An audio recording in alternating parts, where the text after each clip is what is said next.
We have many parents with very young children who are daily challenged with parenting and working in the same space, same time as their young ones are trying to learn. We know that this is no easy task. And that's why we've asked Dr. Fran Perlman, an experienced educated and published author, to speak with our families today. Dr. Perlman is the president of the Learning Collaborative, and she is an internationally recognized consultant with 30 years of experience as a teacher, staff developer, administrator, university instructor, and a published author. This afternoon, she's going to provide a presentation for you and leave plenty of time to answer your questions. Superintendent Dr. Hutchings is here with us today as well. He's working from home with his children nearby. Dr. Hutchings, would you like to say anything before we get started? I just want to turn things over to Dr. Fran Perlman, but before I do that, I do want to just say that she is not only a wonderful educator, she is just a phenomenal human being who I have so much respect for.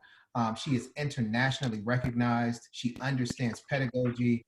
You know, she understands leadership. I mean, this is like a jack of all trades. I wish I could have somebody cloned into her because of the work that she does and the phenomenal experiences that she's giving, not only our staff here in Alexandria City Public Schools, but in school divisions all over the world.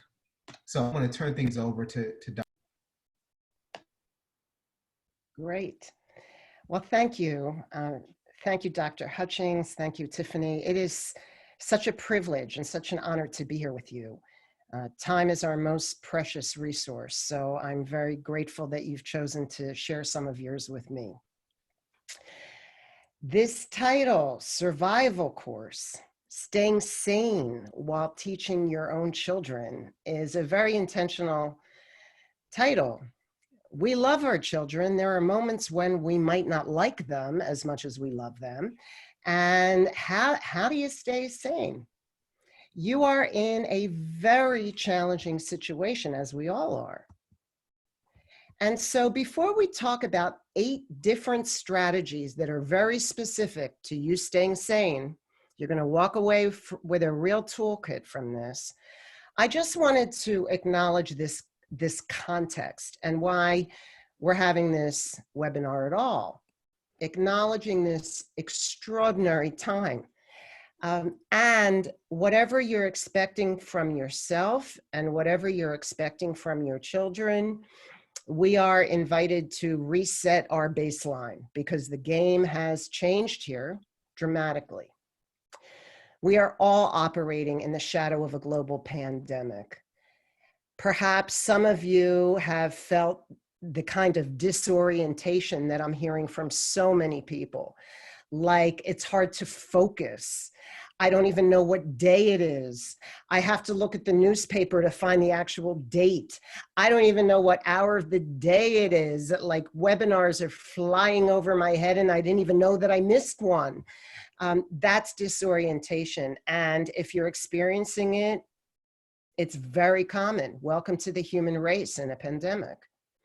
And being extremely limited in where you can go, what you can do, who you can socialize with, how many feet apart you need to be. These limitations are not anything anybody's used to. And that can really do a head trip on all of us.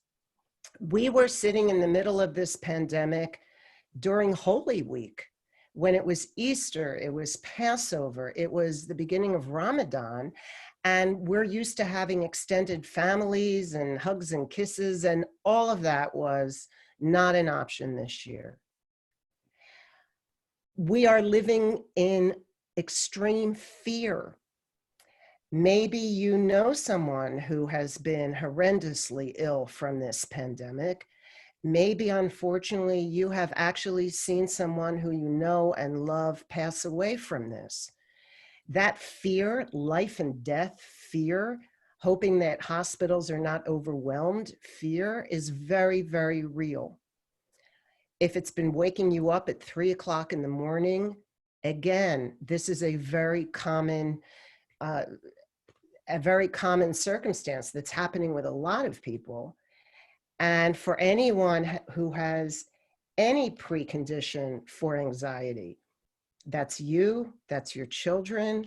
All you need is a pandemic so that you could even have anxiety about your anxiety, because there is no end to this. And some of you really might be feeling very lonely. Like you used to walk with person A or B every morning and you haven't seen them in 2 months. I used to have coffee with fill in the blank once a week. I haven't seen them in 2.5 months. That loneliness is real, and business as usual is not realistic. If you happen to be working full-time at home while facilitating the learning of your young children, how you do work and how you do facilitation are not what it looked like before. None of us have a drop of control about this. And adults, certainly in Western civilization, certainly in America, like to believe we have some sense of control. Well, that illusion is out the window. And so the only thing we really do have control over is our ability to have grace, find grace, give grace. And on days that you've absolutely lost all grace, and welcome to the human condition, we all have days like that, then you get to give yourself some grace for not being able to access any, and be glad that tomorrow's a new day. And you get to model this concept of grace for your children who are frustrated, who love their teachers, who miss their fellow buddies on the playground or at lunchtime. It's a really challenging time. And our challenge, your challenge, is to be as calm and happy in a global pandemic. How is that even possible? It's something that we're going to strive for in these crazy circumstances. What good could I possibly derive out of this? I have heard some people tell me, you know what, that closet that needed cleaning for 10 years, it's clean now.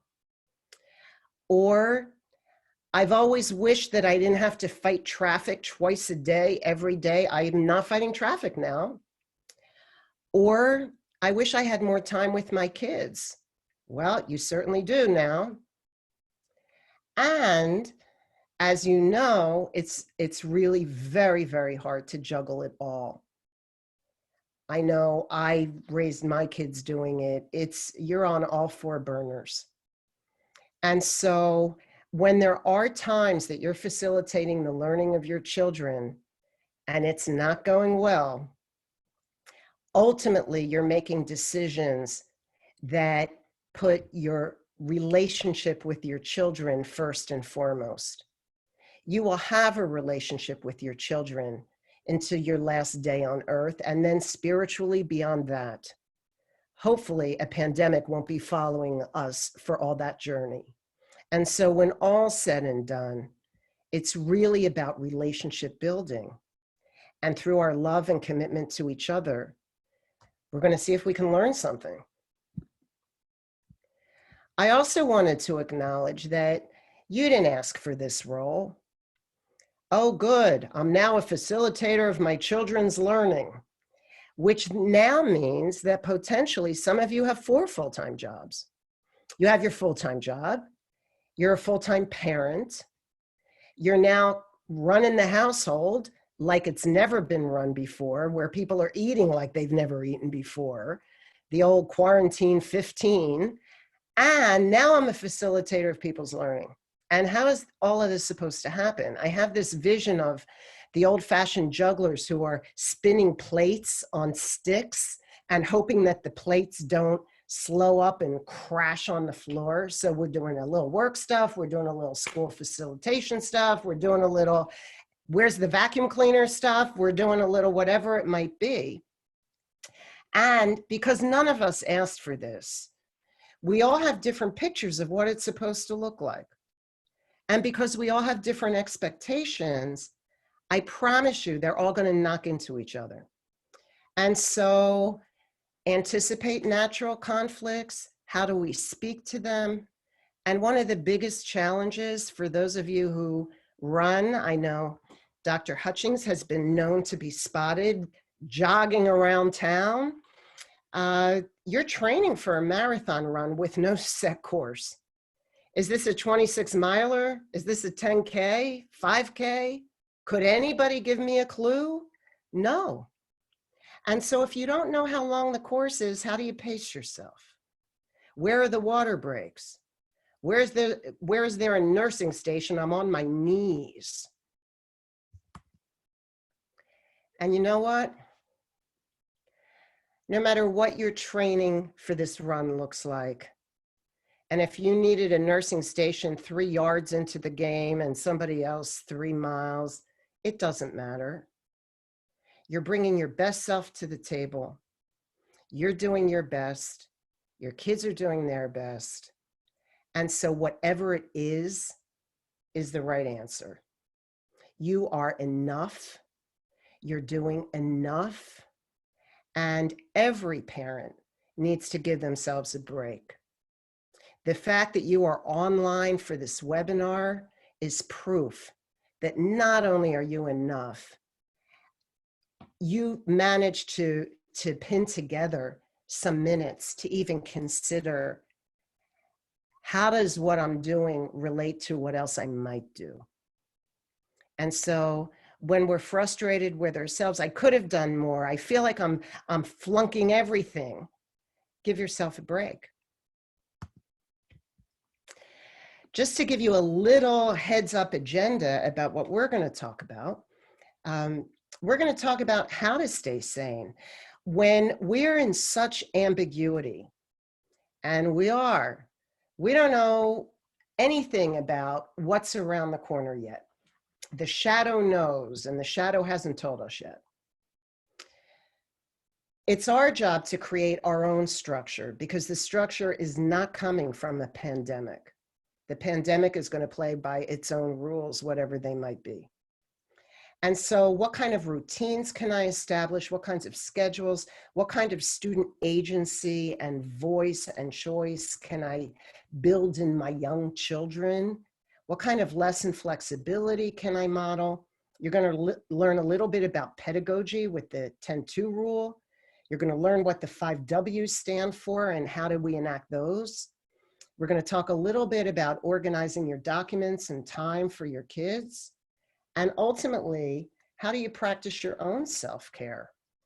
How do you remember to put the oxygen mask on yourself before you put them on your children? Because if you're no longer breathing, you can't be of help to anybody else.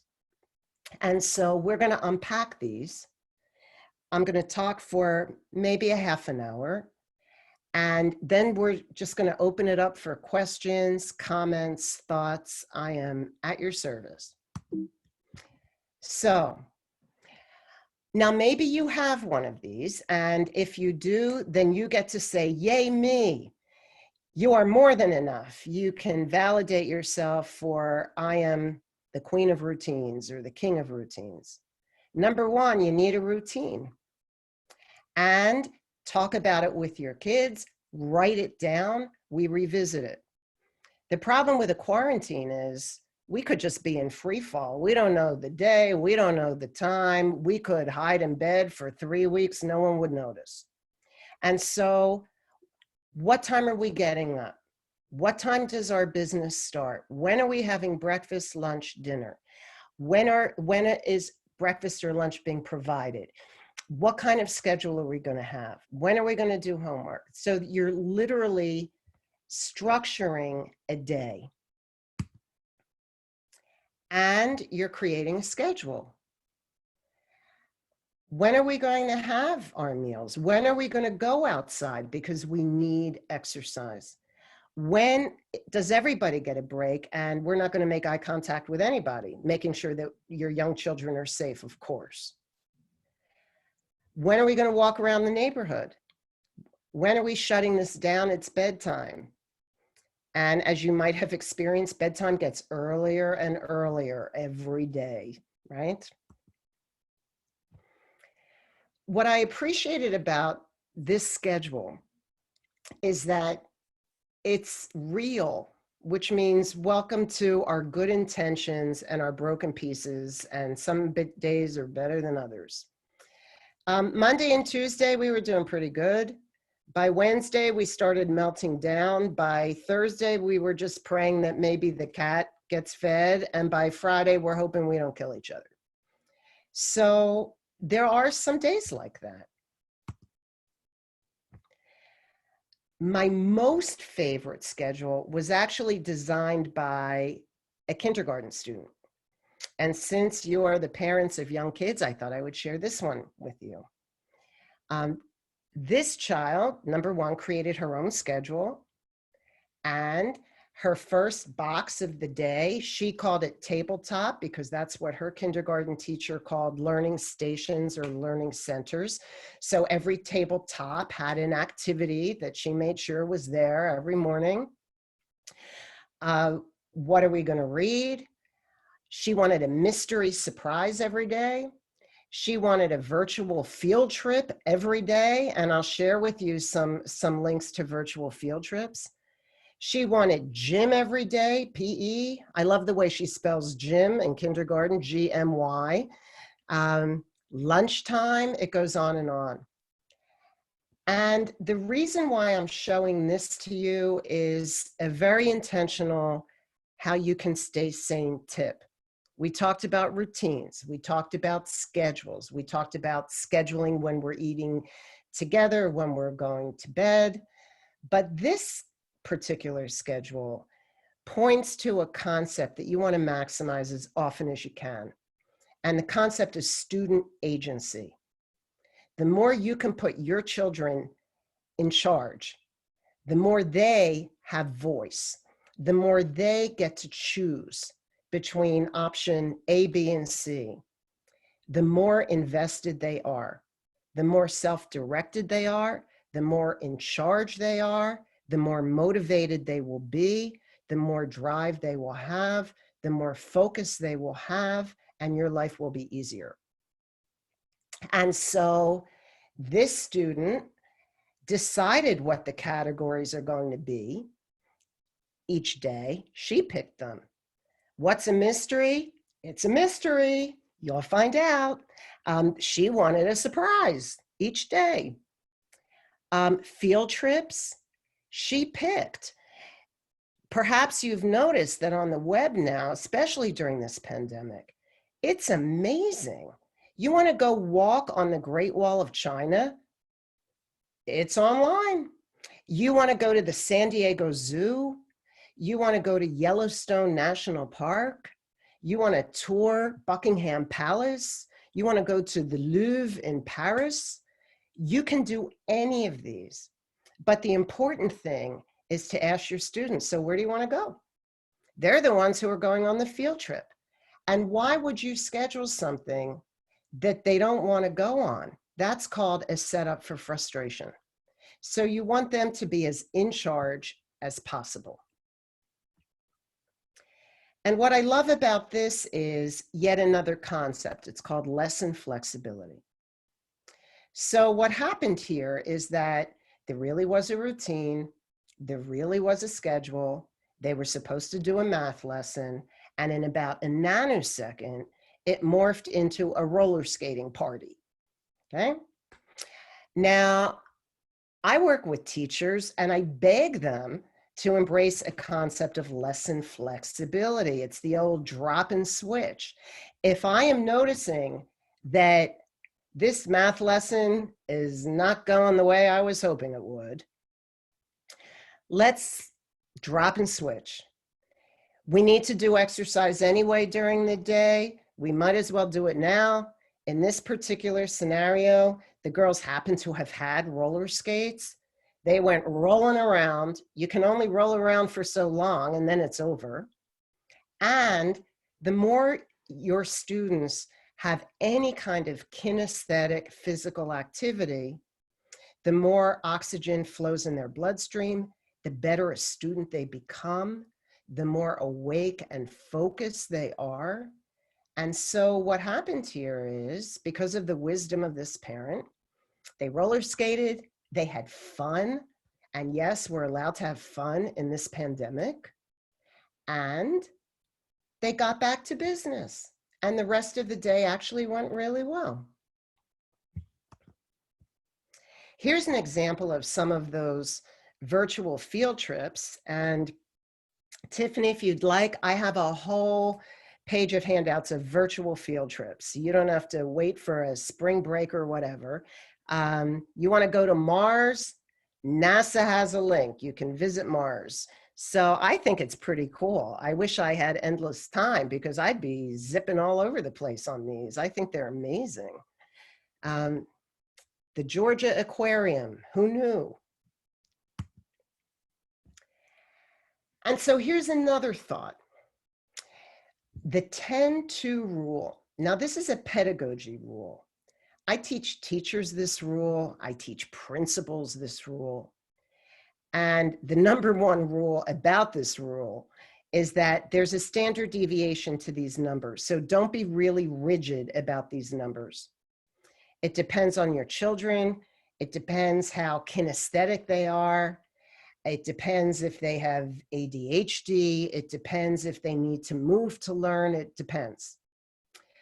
On average, any of us can only hear, especially young kids, 10 minutes worth of stuff, content, before they start glazing over. And once you see that happening, then they need to do something with this newly learned content for 2 minutes. The ball is in their court. So things like, okay, I just taught you this. You get to teach it back to me. You get to ask questions of what's totally confusing. You get to draw a picture or a symbol that would represent what we just talked about. You get to teach your stuffed animal what the big idea is about what you just heard. And the stuffed animal becomes a partner in crime in your class. Now, it could be that it's a 2-10 rule. If you have really little kids, nobody is listening to you for 10 straight minutes. It could be we'll do listen for 2 minutes, then we're going to run around the table 5 times, then we're going to sit down again and listen, and then we're going to do jumping jacks 10 times, and then we're going to listen for another block, because everybody can't sit still. Little kids really can't sit still. And if we don't get up and move a lot, it's really hard. Webinars are really hard. Just before coming to speak to you, I actually was giving a webinar to superintendents, all over, female superintendents throughout the United States. And every 20 minutes, I put on a Beyonce, Single Ladies, put a ring on it. Everybody was up and dancing with their little computers. It was a riot. Aretha Franklin, Respect, any song that seemed apropos at the time. Because we have to move. And who said we can't have fun? Life is too short. And so because I want to model what we mean with a 10-2 rule, we're actually going to have an interactive time now where I'm not doing the talking, you're doing the thinking and the reflecting, so you can get a sense of what this is. And so we're going to do something called a live poll. And let's see, we got it right here. You are going to be asked 2 questions. And just to let you know, your answer is not tied to you. It is 100% anonymous. It is 100% confidential. Nobody's digging into who said what. We couldn't figure it out even if we tried. And we're not trying. There is no judgment in the number that you pick. It's the right number because it feels right to you. So, question 1. Question 1 is about your stress level now. If you gave yourself a 10 in the stress level department, I'm coping pretty well. I can access my grace. I feel a sense of grace. I'm pretty positive. I can see some good that's coming out of this. I have a friend who's having such a great time with it, which is not me, by the way, is having such a great time that her kids call her the queen of the quarantine. So that's a 10. And then there are other Sorry for people. interrupting. Can you hear me? Yeah. I think we need to stop sharing screen to be able to see the poll. We're not seeing the poll. Oh, I'm seeing the poll. Okay. Now, can you see the poll? Ed? 1 second, I'm gonna take reclaim host to help. Now, I don't see the poll. Do you see a poll? I see a poll. Do you? Yes, they now see the poll. I'm gonna give you back host. Okay. Okay. So you know what a 10 is. A 1 is I'm waking up at 3 o'clock in the morning every night having anxiety attacks. I am sick with worry about my work. I'm sick with worry about my children's learning. I'm sick with worry about my father who's in a nursing home. I'm sick with worry on every possible level. I am stressed out of my mind. If you can type in your number of what feels true to you right now, what's your level of stress? We've been at this for like 10 weeks. What's your level of stress now, which might be very different than what it was at the beginning of this? Type in your number. I've heard some people tell me, well, it depends on what time of day. I'm at 10, 9, 3, 2, 1, 7, 8, which can be a little crazy making too. 38% of you have voted. Whatever number you pick is just fine. We're up to 46%. Let's see if we can get everybody.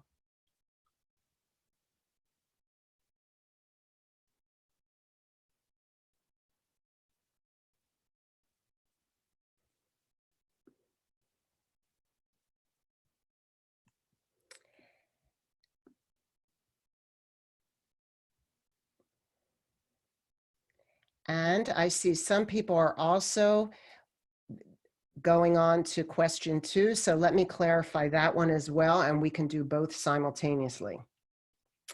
The second question is not about stress per se. It's actually about the pandemic. And so a 10 would be, I really see this as a gift of time. I actually might be sad when it's over. I have loved getting off the rat race. I have loved not getting dressed up for 2.5 months. I've loved losing a tube of lipstick and I didn't care. I love hanging out with my kids. I love the flexibility. That's a 10. Number 1 would be, I was exhausted before, and this is beyond. I am working twice as hard and getting half as much done. I am the most inefficient self. Because of this pandemic, my position has been reduced, eliminated. I have nothing but hate in my heart for this pandemic. That would be a 1, and then any number in between. So I see that 75%, we're up to 83, good. I'm going to stall for about 10 more seconds. If you haven't voted, you're cordially invited to vote.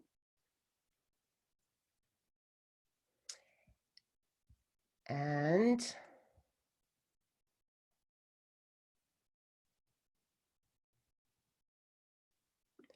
I'm going to push end poll, sharing results. And let's see what, very interesting. So our first question, which is about stress. Your responses actually look like, with a little bit of a gap, what's called a bell curve. The majority of you, 27% of you, are right in the middle of a bell curve. Sometimes I'm stressed, sometimes I'm with grace. It depends on the day, depends on the hour, depends on what we're working on. One person is is struggling, and a few people, couple of people, you're working on really trying to model it. And you know what? Any of those, whatever number you put, really is the pandemic experience. I've heard people say, I started out grieving, and the loss of every aspect of my life just went up in smoke. And I'm worried for my job. I'm worried on every front and not keeping it together. And over time, trying to figure out some coping mechanisms. And the reverse has been true. Like, I'm in denial. This is fun. And then when it starts seeping in of, there's no denial anymore, maybe it's reverse. And so there's not a right answer here. What this suggests is, in this arena of emotional intelligence, to be aware of where you are and try and manage what do you need so that you can be your best self. Let's look at the second one. Feelings about pandemic. Interesting. So it's that right smack in the middle bell curve that gets the prize of 27%. But in fact, the majority of you are really skewing positive. You're able to see this as a gift of time. You're appreciating the fact that you could have breakfast and lunch as well as dinner with your children. And yes, it's most definitely a juggle, and who's spotting who to be able to focus and get anything done. But you're seeing what's good. So I'm going to stop sharing. Ed, if we can go back to having me get back to the PowerPoint. Great. Am I correct to assume everyone can see this? Ed, can you see this? Yeah, we're good. Bravo. Okay. So the reason for our doing this poll, number one, is for you to just connect with, where is your soul these days? And for me to get a sense of where are we at. From a pedagogical standpoint, for you to get a break and practice the 10-2 rule. So that's why.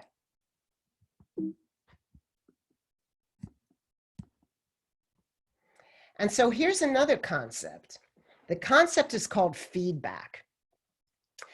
And this is an example of Ben trying to give his mother feedback. He flunked at giving her feedback, and we'll talk about what it needs to look like. So Ben, on March 16th, I love the way he spelled homeschool, H-O-M-E-D. It is not going good. My mom is getting stressed out. My mom is really getting confused with one L. We took a break so my mom can figure this stuff out, and I am telling you, it's not going good. And what I would say to Ben is, you're not being very nice to your mother. So what's not going good is your feedback, because this is not feedback. This is 100% judgment. And your mom is being her best self. And so what feedback would be is, every Friday, hypothetically, Ben and I, his pretend mother for this conversation, are going to talk about, so what went well today or this week? What should we keep doing? This is working for us. And then the second prompt, what do we need to stop doing? This was a disaster. And then the third prompt, what should we start doing? Maybe you have a new idea. Maybe I have a new idea. And we get to try it out. That's feedback. This just made me laugh, this tweet from a parent: 47 minutes into homeschooling my child while working from home, and I'm about to hit the streets demanding teachers be paid $1 million a year. It is not easy to have kids stay focused, grounded, learning new information.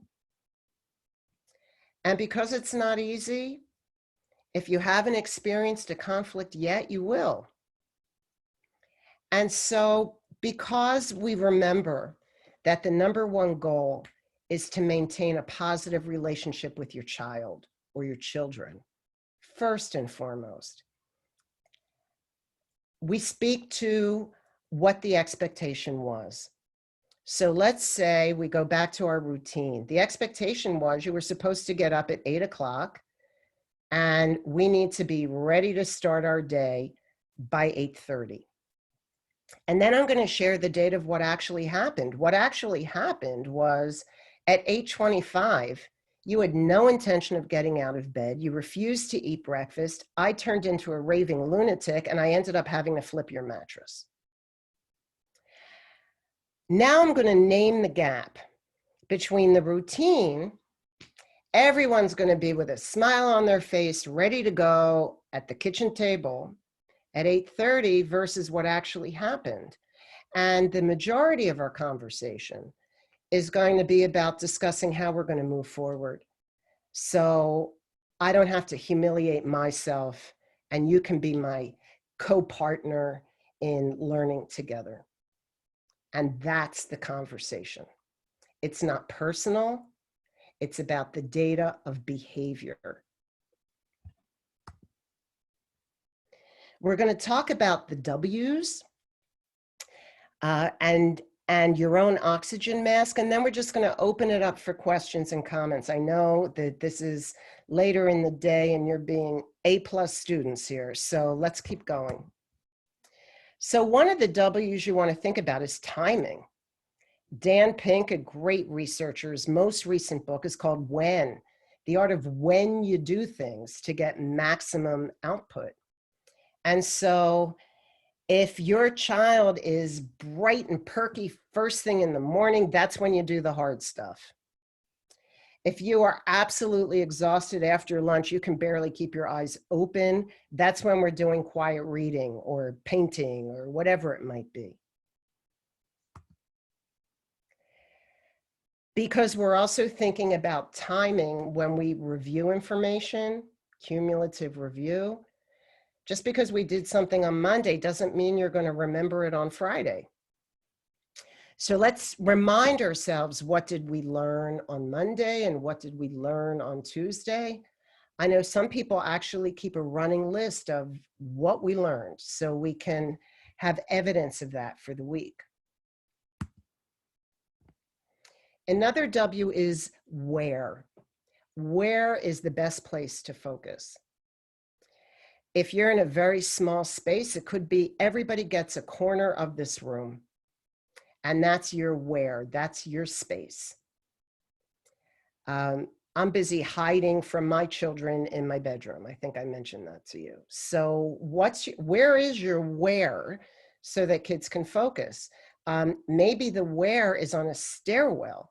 Maybe the where is by the door.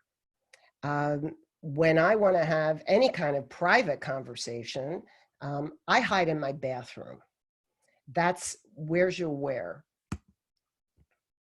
Now, the what is actually the content that you want your children to know.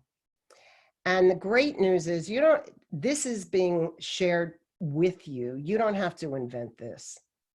What skills do my kids need to learn? What assignments do they need to do? What activities should we be involved with? Your wonderful teachers are preparing this for you. Packets have been delivered to you. I'll be sharing with Tiffany the what of these virtual field trips for you. Your challenge will be, so when should we schedule this? If it's not synchronous, which means we're all having morning meeting together with the class, then you have some leeway about timing. And that the what leads you to create a to-do list.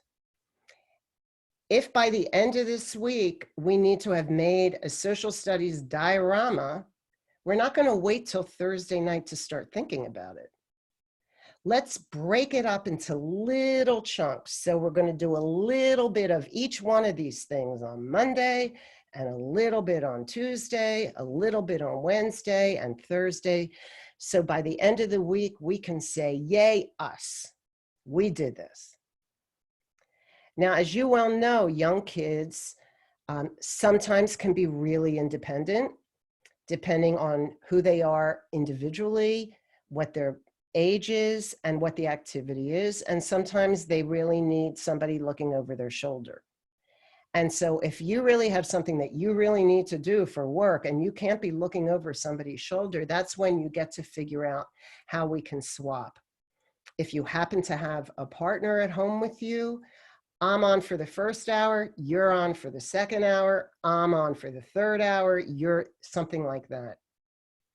Older kids help younger kids. We have to strategize so that everybody can get something done that they need to get done. And remember to remind yourself, and I am enough. We're bringing our best selves to the table, and we are doing our best in these extraordinary circumstances. And because of these extraordinary circumstances, and we're all working out of our homes, let's have a folder to keep the papers together, because once we start losing things, we feel out of control. And the pandemic in and of itself is enough to make us feel out of control. If you're receiving online kinds of things, you can organize that by folders or by color coding. And because you are a human being who needs love and friendship and compassion, just like everybody else in the universe, who are you talking to who's good for your soul? And if you're not able to see your extended family, how might you schedule reaching out? I was really touched on Sunday looking at a newspaper picture of the whole extended family with masks on, waving at the window of their mother who was in an assisted living facility and nobody was allowed in. And there they were, waving and kissing the glass and talking to each other, and they all had a good time. My dad's in a memory care unit. I FaceTimed him in between webinars today. We do what we can to connect because the human side of us needs nourishing. So just a little review. We talked about routines, schedules, student agency, lesson flexibility, the 10-2 rule, 5 W's, organizing documents, and remember to put your own oxygen mask on first. You get to practice self-care. One mother told me she now wakes up at 5 o'clock in the morning. If anybody happens to wake up at that time and finds her, pretend you don't know me, I don't know you, I am hiding. And she has a date to talk to her mom at 5 o'clock in the morning so she can be sane for the rest of the day. So whatever it takes, you get 20 minutes to jog around the neighborhood, that works. And I wanted to share this as quickly as I could, so really we just plain have time. So you can ask questions and share your struggles or your thoughts, your wonderings, or conclusions that you might have drawn. So in our remaining time, we only have about 10 minutes. If you have a question or comment, and I would love for you to share whatever questions or comments you might have, you can either in the participants section, you see a little blue icon that says raise hand. You can raise your hand. Or you can go into the Q&A section and type in a question. And Tiffany and or Ed, I'm going to let you be the facilitator of people's questions or comments. and I would love to respond to them. There's no such thing as a bad question. This is your big moment. Whatever questions, comments, conclusions you might draw, please raise your hand or type in a question.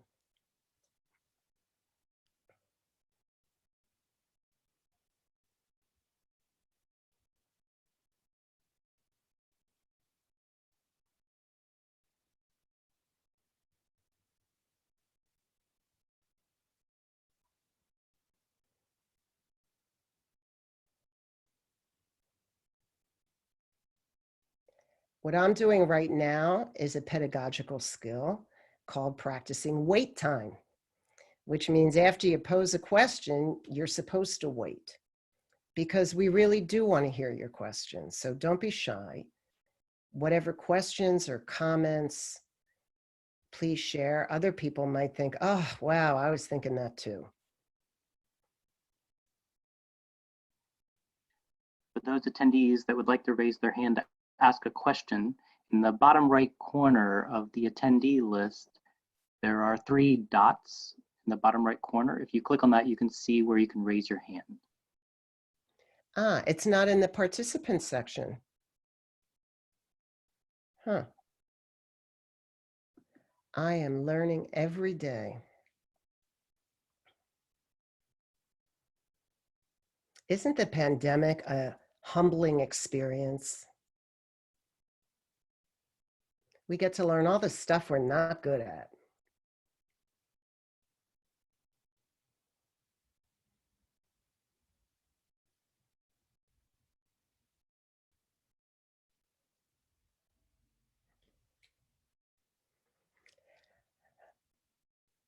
In 10 seconds, I will conclude that maybe you don't want to ask a question or share a thought now.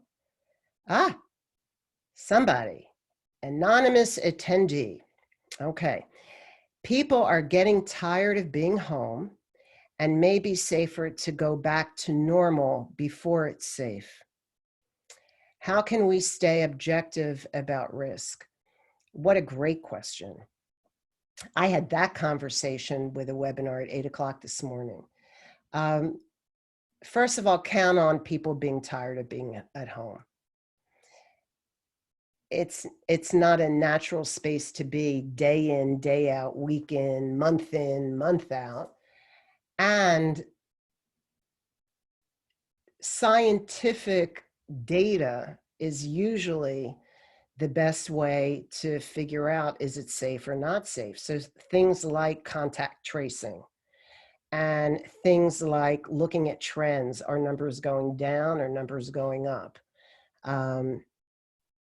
Looking at death rate, not wanting to be morbid. All of those things are considerations in minimizing risk. That being said, this pandemic isn't going anywhere anytime soon. I hate to be the bearer of bad news. The flu is still here. It hasn't gone anywhere. It's going to be here. It may retreat. It may morph into some other form. Life will look different when we get a vaccine, whenever that might be. But that's why we want to be practicing social distancing and wearing masks, because there could be a second wave. We could go back to school and then back again. We don't know. And so analyzing numbers and data is important. Another question, it's been up and down helping my 8-year-old. Yesterday was a bad day, absolutely. With me potentially returning to work in the next few weeks, what can I do to make the best of these last weeks so we aren't all left with a bad experience? Oh, I'm so with you. And you're looking at this lens through an 8-year-old. I could write that same question, and she's 23. She came home as a new working girl, and it's been tough. It's been a negotiation of big personalities, and she's moving to Atlanta, Georgia, and I don't want her to move with regrets and all of us feeling badly. And that's why that first goal was, no matter what, it's about establishing relationships and keeping positive relationships. You and your 8-year-old will love each other for the end of time. You will always be their parent, and we want to try and maximize the positive.